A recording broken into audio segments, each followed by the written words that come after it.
ስርዓተ ቅዳሴ ካልኣይ ክፋል። በስመ አብ ወወልድ ወመንፈስ ቅዱስ አሐዱ አምላክ አሜን። ቅዳሴ ቀደሰ አመስገነ ካብ ዝብል ናይ ግእዝ ግሲ ዝተወስደ ናይ ምስጋና ቃል እዩ።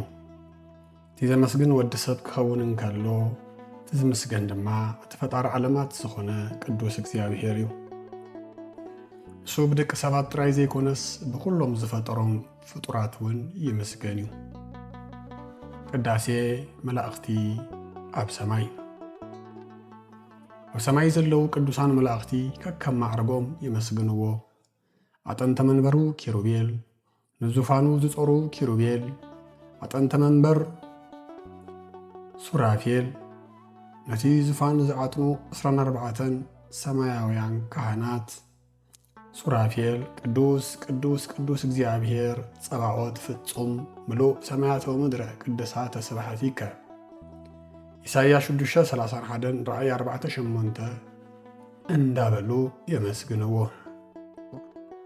ቅዳሴ ካህናት ኣብ ምድሪ። ቅዳሴ ሓድሽ ኪዳን ኣብ ቤተልሔም እዩ ተጀሚሩ። ሉቃስ 2:13-14 ቅዱስ ጳውሎስ ከይተረፈ ኣብ ቤት ማእሰርቲ ብመዝሙር ንኣምላኽ የመስግኖ ነበረ። ግብረ ሐዋርያት 7:16-25 ብተመሳሳሊ መንገዲ ከም ፍቃድ እግዚአብሔር ንሕና ደቂ ሰብ ካብ ሰማይ ንእግዚአብሔር ከነመስግኖ ብዝተምሃርናዮ መሰረት ብሰለስቲኡ ናይ ቅዱስ ያሬድ ዜማ ማለት ካብ ቅዱሳን መላእኽቲ ብዝተምሃሮ ዜማ ኦርቶዶክሳዊት ተዋህዶ ቤተ ክርስቲያን ኤርትራ ካብ ዓመት ናብ ዓመት ተመስግንን ተወድስን። ኦርቶዶክሳዊት ተዋህዶ ቤተ ክርስቲያን ኤርትራ ንስጋ ወደሙ እተኽብረሉን ኣማናዊ እትገብረሉን 14 ቅዳሴያት ኣለውዋ። ንሳቶም ከዓ ቅዳሴ ሐዋርያት፣ ቅዳሴ ጎርጎርዮስ እሁ ለባስልዮስ፣ ቅዳሴ እግዚእ ወይ ናይ ጎይታ ቅዳሴ፣ ቅዳሴ ኤጲፋንዮስ፣ ቅዳሴ ዮሐንስ ወልደ ነጎድጓድ፣ ቅዳሴ ዮሐንስ አፈወርቅ፣ ቅዳሴ ማርያም፣ ቅዳሴ ሰለስቱ ምዕት፣ ቅዳሴ ያዕቆብ ዘስሩግ፣ ቅዳሴ አትናቴዎስ፣ ቅዳሴ ዲዮስቆሮስ፣ ቅዳሴ ባስልዮስ፣ ቅዳሴ ጎርጎርዮስ ካልእ፣ ቅዳሴ ቅዱስ ቄርሎስ እዮም። ቅዱስ ቁርባን። ቁርባን ናይ ግሪክ ቃል ኮይኑ ትርጉሙ ድማ መስዋዕትን ኣመሃ ወይ ህያብ ማለት እዩ። እቲ ኣብ መስቀል ዝተዋሃበና ስጋን ደምን ብናፃን ብጎይታ ፈቃድን ዝተዋሃበናን ስለ ዝኾነ እዩ ህያብ ዝተባህለ። ጎይታናን ኣምላክናን መድሃኒናን ኢየሱስ ክርስቶስ እዩ ንምስጢረ ቁርባን ዝመስረቶ ወይ ዝጀመሮ። ኣብ ጸሎተ ሐሙስ ይፈሊምዎ። ኣብ ዘመና አስተምህሮቱ ስጋይ ዝበልዐ ደመይ ዝሰተየ ናይ ዘለዓለም ህይወት ኣለዎ እንዳበለ ይምህር ነበረ። ዮሐንስ 6:56 ማቴዎስ 26:26 ብመሰረት እዚ ኣምላካዊ ትምህርቲ ኩሉ ክርስቲያን ዝኾነ ቅዱስ ስጉኡን ክቡር ደሙን ክቕበል ኣለዎ። በዚ ዘይኣመነ ርስቲ መንግሥተ ሰማያት ኣይክወርስን እዩ ወይ ኣይክድሕንን እዩ። ኦርቶዶክሳዊት ተዋህዶ ቤተ ክርስቲያን ኤርትራ በቶም ኣብ ላዕሊ ዝተጠቕሱ 14 ቅዳሴያት ንቅዱስ ስጋኡን ክቡር ደሙን ኣኽቢራ ንኹሎም ሰዓብታ ተቕርቦን ተቐብሎን። ሰዓብታ ዝኾኑ ምእመናን እውን ብምንሳሕ ይቕበሉ፣ ናይ ዘለዓለም ህይወት ድማ ይወርሱ። ቅዳሴ 3 ክፋላት ኣለዎ። ወእሁየ ምእተዊ ወይ መዳለወ ክፍሊ፣ ካልኣይ ሚመጠን ግርምት ክፍሊ ንባብ፣ ሳልሳይ ጻኡ ንዑሰ ክርስቲያን እዩ። ድሕሪ ጻኡ ምስ ተባህለ ዘሎ ፍሬ ቅዳሴ ትርጉም ኣሕጽሮተ ቃላት።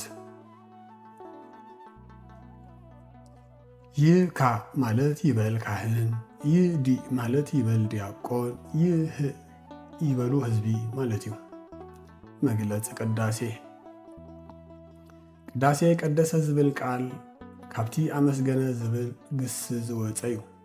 ቶም ዘመስግኑ ሰባትን መላእኽትን እዮም። تزمسجن دما نزا عالم كابزي مهلاو نبهلاو زمصن فطيرون كله نبهلاو زأتوا نسوغن زي تفطره الفان اوميغان زخونه እግዚአብሔር እዩ ኣብ ሰማይ ዘለዉ መላእክትን ኣብ ምድሪ ዘለዉ ኩሎም ደቂ ሰባትን ንኣምላኽ ብሓባር ይመስግንዎ ቅዳሴ ክንብል እንከለና እቲ ዝመስገን እግዚአብሔር ክኸውን እንከሎ ነቲ ቅዳሴ ዝቅድስዎ ወይ ዝፍጽምዎ የድልዩ ንሳቶም ድማ ካህናት እዮም ክህነት ናይ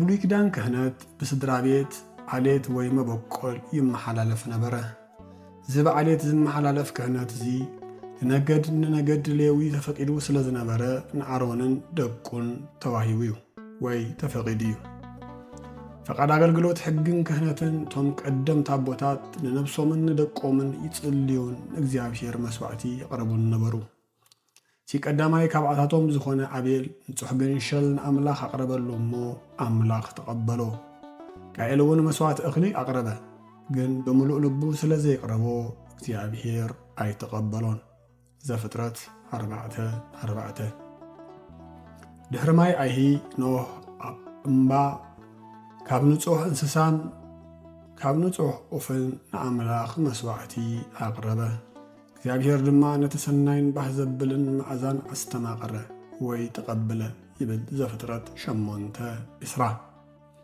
እግዚአብሔር ናቦን አብርሃም ወድኻ ሰውእ ምስ በሎ አብርሃም ይስሐቅ ወዱ ክሰውእ ናብ ደብረ ሞርያ ከደ እግዚአብሔር ንሓሶስ ሰይጣን ከቃልዕን ንዓለም ብዛዕባ ተኣማንነትን ተዓዛዝነትን አብርሃም ከመህሪልዩ ነዚ ትእዛዝ ኣዚዝዎ ደኣ እምበር አብርሃም ወዱ ክስውኣሉ ደልዩ ኣይነበረን ሰይጣን ንኣቦና ኢዮብ ንኽፍትኖ ፍቃድ ካብ እግዚአብሔር ሓቲቱ እንተፈቲንካዮ ክክሕደካን ክፀርፈካን እዩ ኢዮብ 1:6 ብምባል ከም ዝሓተቶ አብርሃም እንተደኣ ዝፈትወካ ኮይኑ ወድኻ ሰውኣለይ ወድኻ ሃበኒ በሎ ኢሉ ናይ ከፋእ ሓሳቡ ናብ እግዚአብሔር አቅሪቡ ስለ ዝነበረ እግዚአብሔር ድማ ወድኻ ሰውኣለይ በሎ አብርሃም እውን ትእዛዝ አምላኹ ተቀቢሉ ንይስሐቅ ሒዙ ናብ ሞርያ ደየበሞ ክስውዖ ካራ ምሰል ዓለ መልአክ እግዚአብሔር አብርሃም ኢሉ ፀዊዑ ንይስሐቅ ንከይስውእ ከልከሎ ኣብ ክንዳኡ ሳብ ቆጥቋጥ